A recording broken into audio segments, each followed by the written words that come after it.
Assalamualaikum warahmatullahi wabarakatuh. Salam sejahtera.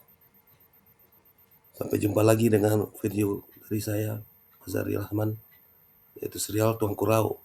Yang untuk sekarang ini masuk ke episode 116 dengan tema Politik de Impera Belanda.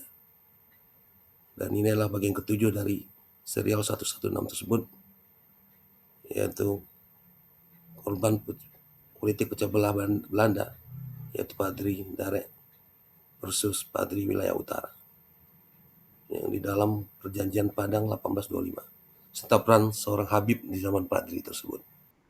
Ini juga sebagai refleksi atas kontroversi terkini tentang Habib, keturunan Rasulullah yang lagi viral saat ini. Mudah-mudahan di bagian akhir nanti saya akan sampaikan refleksi tersebut.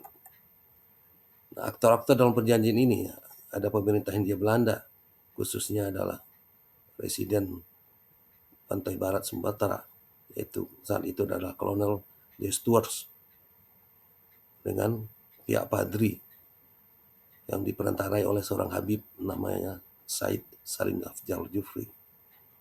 Namun dalam perjanjian ini pemimpin Padri Wilayah Utara yang kita tahu dipimpin oleh Togi Membonjol seperti disisihkan. Kita lihat bagaimana ceritanya. Namun sebelum itu saya disclaimer bahwa ini merupakan cuplikan dari rencana buku saya yang sebagian datanya ada beberapa data sekunder terkonfirmasi untuk tema atau topik yang sama. Video ini bukanlah semata-mata rekaan dari saya yang mungkin bersifat tendensius, tapi murni dibuat berdasarkan kumpulan data sekunder yang saya kumpulkan. Nah, video ini saya anggap sebagai bunga rampai dalam rangka menyambut penikmatan buku saya.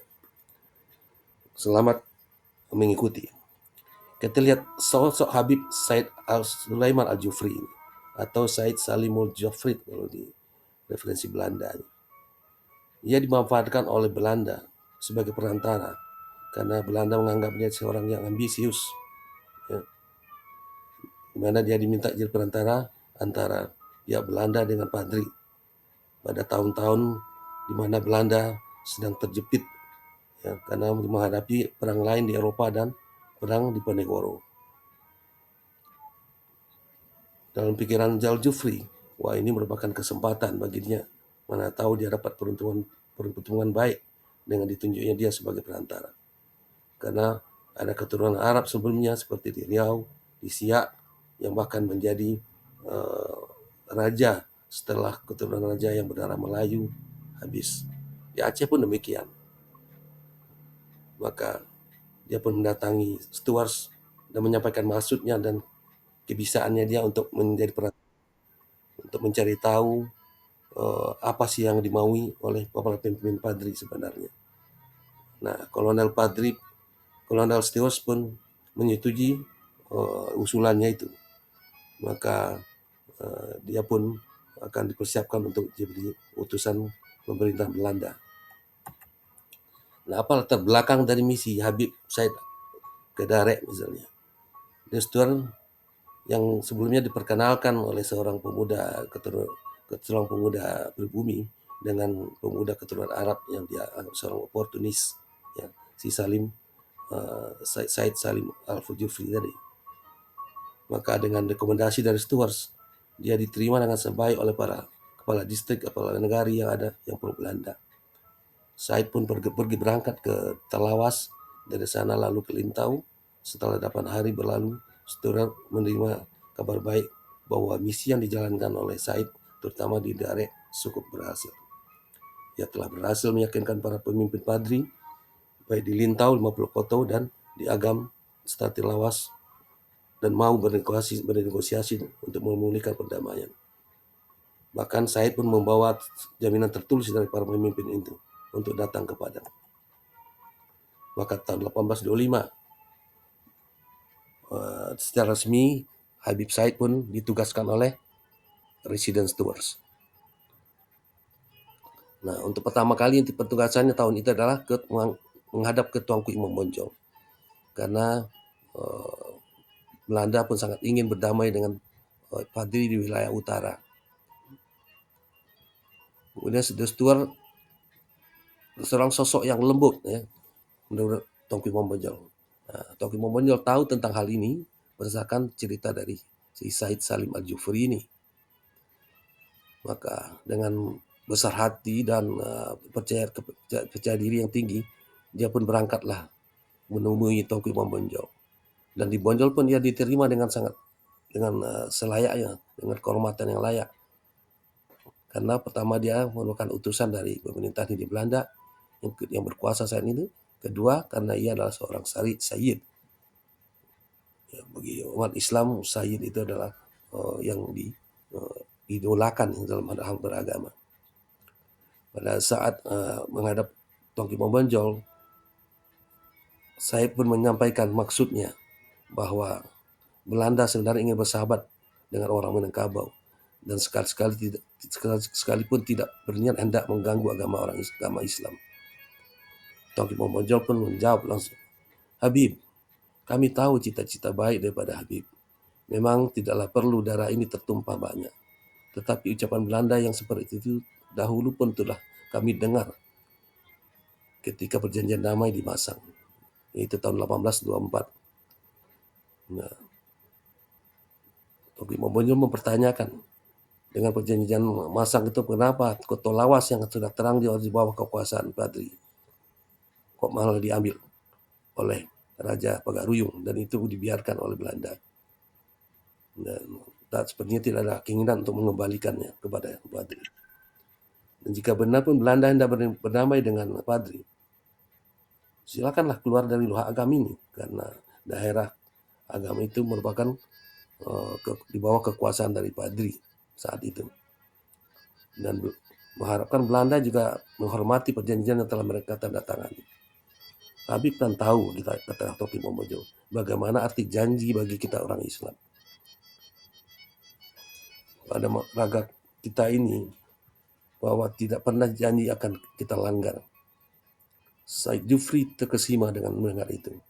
Ia ternyata bertemu dengan orang yang lebih besar daripada dugaannya semula. Memang dia merasakan betapa sulitnya menghadapi daerah ini.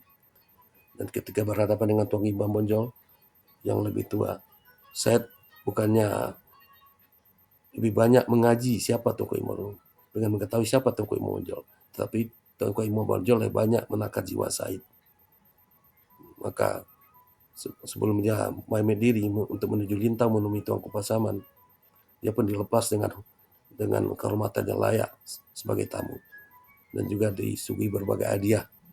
Namun Tongki Momodjol tidak mau kehilangan langkah dan bersiasat. Sebelum Said berangkat, ia pun mengutus utusan pribadinya terlebih dahulu ke pemimpin Padri di wilayah Darek untuk menyampaikan pesan-pesan rahasia sebelum menghadapi si Said. Sementara di Darek,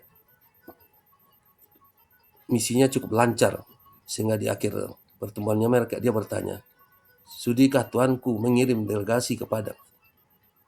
Maka para tuanku di Darek mengatakan, dengan segala hati kami bersedia berunding kepada.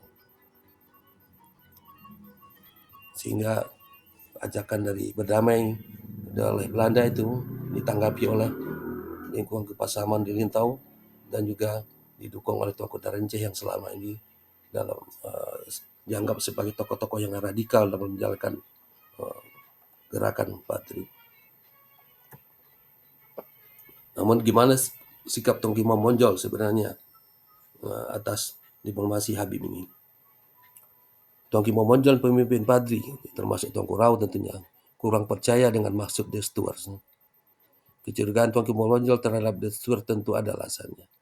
Ini bermula dari surat edaran Gubernur Jenderal Dubus di Batavia, di mana surat rahasia itu berisi panggilan atau himbauan dari Raja Belanda di Nederland sana untuk menghindari perang untuk sementara dengan rakyat pribumi. Alasannya kerajaan Belanda sedang mengalami krisis ekonomi yang sangat parah. Beberapa tindakan yang disarankan disampaikan kepada De Stuart. Memang dalam prakteknya De Stuart coba mengambil hati orang Pasaman yang berdagang di Pelabuhan Natal dan Air Bangis. Berbeda sikapnya dengan para pedagang di Muara Padang yang dianggap sangat merugikan para pedagang. Sepertinya ada tindakan untuk mengambil hati orang Pasaman. Nah, selama melakukan diplomasi ini, Salim memang telah berhasil dengan cerdiknya menanamkan kepercayaan pada Tunggai Bomonjol. Ya, dia tidak hanya sekali datang ke Bomonjol, tetapi Tunggai Bomonjol tetap pada ultimatum pada Belanda yang disampaikan melalui Said ini. Itu permintaan tadi. Nah, apa tindak lanjut daripada hasil diplomasi Habib Said? Maka tanggal 29 Oktober 1825, kaum Padri yang bersedia berunding mengutuskan utusannya, tetapi bukanlah pemimpin utamanya, tapi mengirim utusannya ke Padang.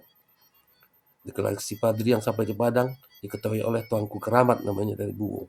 Buwo ini salah satu negeri di Tanah Datar, jadi daerah yang dikuasai oleh Kerajaan Pagaruyung. Kemudian Tuanku Pasaman, ini adalah utusan dari Tuanku Pasaman di Lintau.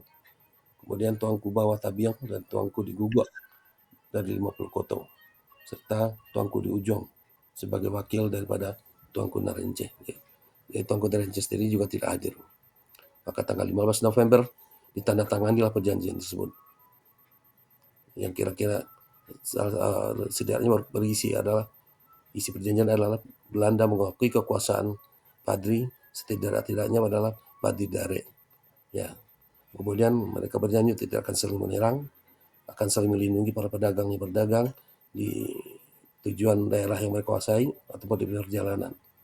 Dan secara bertahap Belanda berjanji akan mengurangi praktek judi.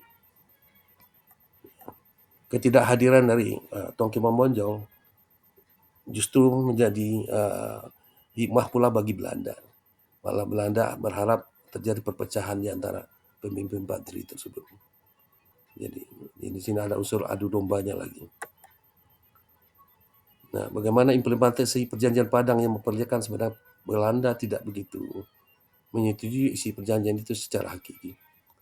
Tentang judi ada ayam, Belanda berdalih bahwa kegiatan judi ini sudah dipajaki sehingga terbatas orang yang melakukannya. Namun bagi Padri yang berdasarkan Islam, apapun alasannya, perjudian itu dilarang. Kemudian memang ada dampak baiknya bahwa para pedagang dari daerah Padri Dare bebas untuk berdagang hingga Padang dan dilindungi. Tapi tidak berlaku untuk Padri dari wilayah utara yang tidak mau ikut tanda tangan. Kemudian sehari setelah perjanjian itu, pihak Padri masih menginginkan kejelasan secara lisan tentang bagaimana sikap Belanda tentang misi dakwah daripada Padri. Di sini baru kelihatannya sikap yang sebenarnya dari Belanda, bahwa mereka mengatakan setiap orang itu bebas memeluk agama, bahwa pemerintah Belanda lebih suka melihat penduduknya itu yang soleh-soleh dan bertuhan, artinya yang punya agama daripada yang tidak bertuhan.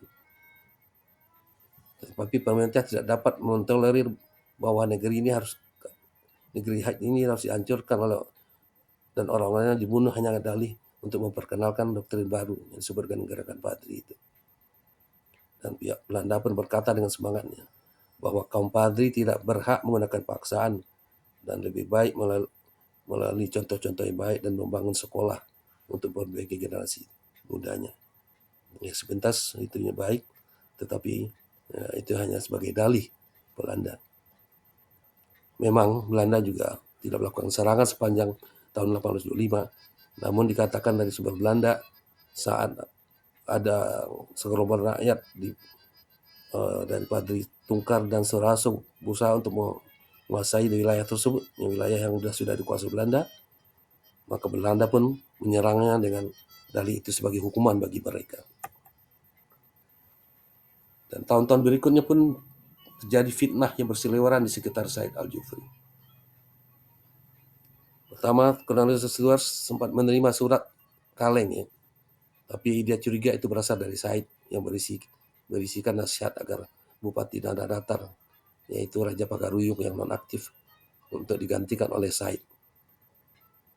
Ambisi orang Arab ini bukannya tanpa bahaya terhadap Belanda, namun karena Kolonel de Stuart menyadari bahwa tanpa Said dia tidak akan bisa untuk bisa melakukan perdamaian dengan Padri.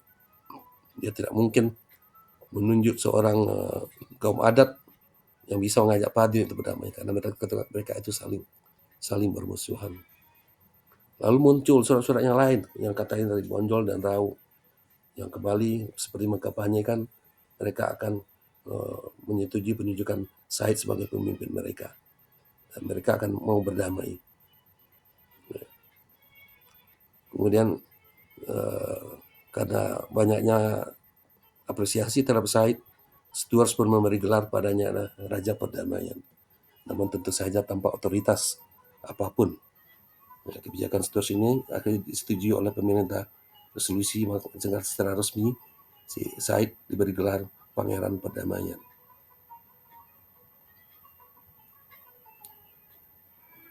Memang Kolonel Stuart berulang kali meyakinkan pemerintahnya bahwa kita memerlukan semacam orang seperti Said ini, karena dia adalah keturunan Nabi yang disegani oleh rakyat Minangkabau pada khususnya. Namun tidak berlangsung lama, lebih kurang 3-4 tahun setelah itu, tepatnya pada April 1809, terjadilah kondisi yang nahas, kejadian nahas terhadap Sulaiman Said Al-Jufri, si Pangeran Perdamaian ini. Di mana saat dia tidur dalam sebuah surau di Balai Tengah Tulintau, pintu surau tiba-tiba diketuk dengan keras oleh beberapa orang.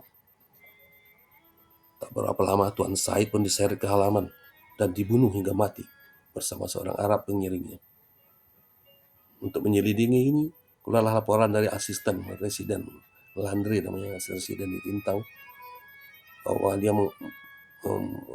meresum bahwa yang membunuhnya itu adalah hulu balang suruhan dari Tuan Kulintau. Karena dianggap Tuan Kulintau selama ini orang-orang yang radikal. Namun Stuart sepertinya tidak menganggap begitu pentinglah kematian si Said ini. Justru dia menduga bahwa Raja Perdamaian ini dibunuh oleh perintah atas perintahan Bupati Tanah Datar, yaitu Sultan Baugarsa. Ini yang bagi Belanda paling beralasan. Untuk kedua kalinya dalam rangka perjanjian ini, perjanjian adu domba antara Raja Pagaruyung dengan para pengidola Said, si Habib ini. Hingga tanggal Juli 1829, Stuart pun meninggalkan Padang. Ya, tugasnya selesai. Keperluannya terhadap Said pun tidak langsung perlu dilanjutkan lagi. Ia digantikan oleh McGillivray sebagai residen dan Kapten Richmond sebagai komandan militer. Peristiwa naas di atas juga dikonfirmasi di dalam naskah Tuan Ki Bonjol, tepatnya di pasal 13 dengan kalimatnya yang khas.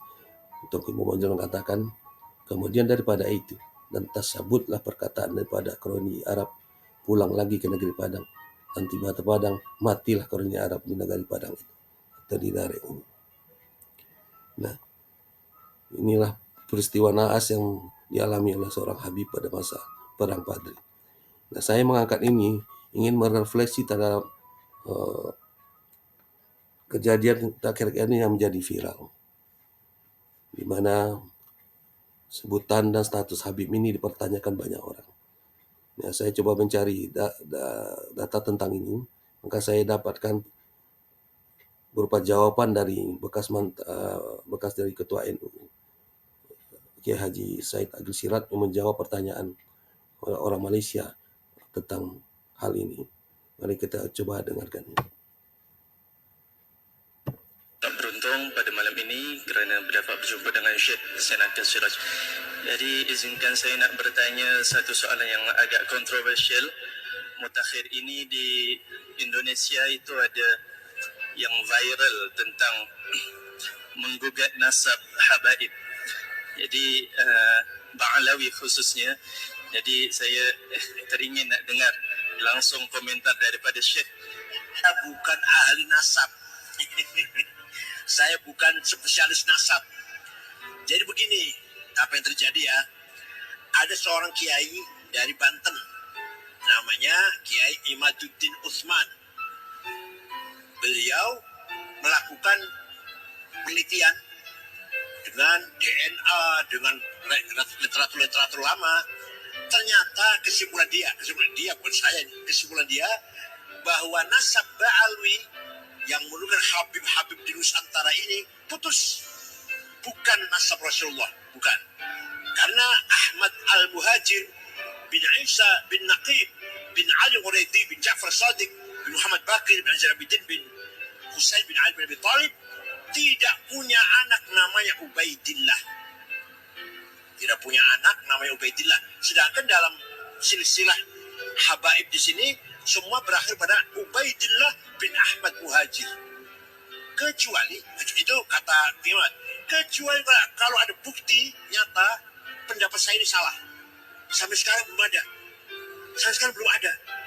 Hanya emosi, hanya marah-marah gitu aja. Tapi secara ilmiah belum ada yang mampu menjawab pendapatnya Imam dengan ilmiah. Metode riset, metode DNA belum ada sampai sekarang. Ya, demikian. Jadi yang dipermasalahkan adalah sebenarnya yang namanya Imam Ubaidillah bin Ahmad Al-Muhajir ini tidak ada. Ya, menurut penelitian kiai tersebut, ustadz tersebut, bahwa Ahmad Al-Muhajir itu tidak mempunyai anak yang namanya Ubaidillah. Tapi dalam beberapa literatur saya melihat bahwa yang disebut dengan Ubaidillah itu juga ada nama lainnya adalah Abdullah. Apakah si peneliti ini sudah mempertimbangkan hal ini? Nah, itu yang perlu kejelasan. Ya, namun bagaimanapun kita berharap habaib, ya, para habib ini bisa, apalagi mereka punya organisasi yang mengurus tentang sisi lain, untuk menerangkan sejelas-jelasnya kepada masyarakat Indonesia agar hal ini tidak menjadi kontroversi yang berkepanjangan, apalagi sampai memecah belah bangsa. Ya, karena menurut saya juga yang disebut dengan nasab ini adalah keturunan secara patrilineal, ya, dari anak bin ayah ke ayahnya lagi hingga terakhir berujung pada Nabi Muhammad SAW. Namun kita tahu yang disebut silsilah keturunan Nabi Muhammad itu adalah keturunan dari Imam Hasan dan Husain yang merupakan cucu dari Nabi Muhammad SAW. Dan itu merupakan anak dari anak Nabi Muhammad yang bernama Fatimah Az-Zahra. Jadi yang menurunkan keturunan dari Muhammad hanya dari perempuan. Ya, kalau sudah begitu, apakah bisa disebut juga nasab Nabi Muhammad?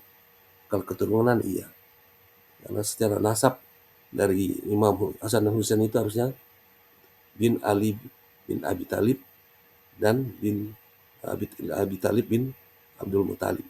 Nah, ketemunya dengan Muhammad SAW itu adalah di kakeknya, yaitu Abdul Muthalib. Tapi kita tahu dalam cerita-cerita sejarah Nabi Muhammad yang terkenal justru itu adalah bapaknya Abdul Muthalib, yaitu Hashim, sehingga disebut mereka itu adalah keluarga Bani Hashim. Dan itu pun harus diperjelas supaya masyarakat awam umumnya bisa mengetahui hal tersebut. Nah, di sini silsilah yang sampai ke Indonesia itu diklaim adalah semuanya bergelar Said, artinya keturunan lagi Hussein. Tidak termasuk di perhitungan adalah keturunan dari Imam Hasan yang biasanya digelari Sarif atau Sarifah untuk perempuannya. Sarif ini pernah berkuasa di Arab Saudi sebagai pelindung dari dua tanah suci sebelum dua tanah suci Mekah dan Madinah ini dikuasai oleh keluarga Saud sehingga menjadi negara Saudi Arabia hingga saat ini. Saya kira tidak akan berpanjang tentang ini, tapi kita berharap adalah kejelasan lebih lanjut dari yang berwenang dalam hal ini. Saya akan sudahi video ini, dan saya kira kalau Anda suka silakan tekan tombol like, dan video jika bermanfaat silakan Anda tekan tombol share dan bagikan kepada teman-teman Anda. Kalau Anda ingin mendapatkan notifikasi tentang video menarik berikutnya, tekan tombol subscribe. Sampai jumpa di video-video menarik berikutnya.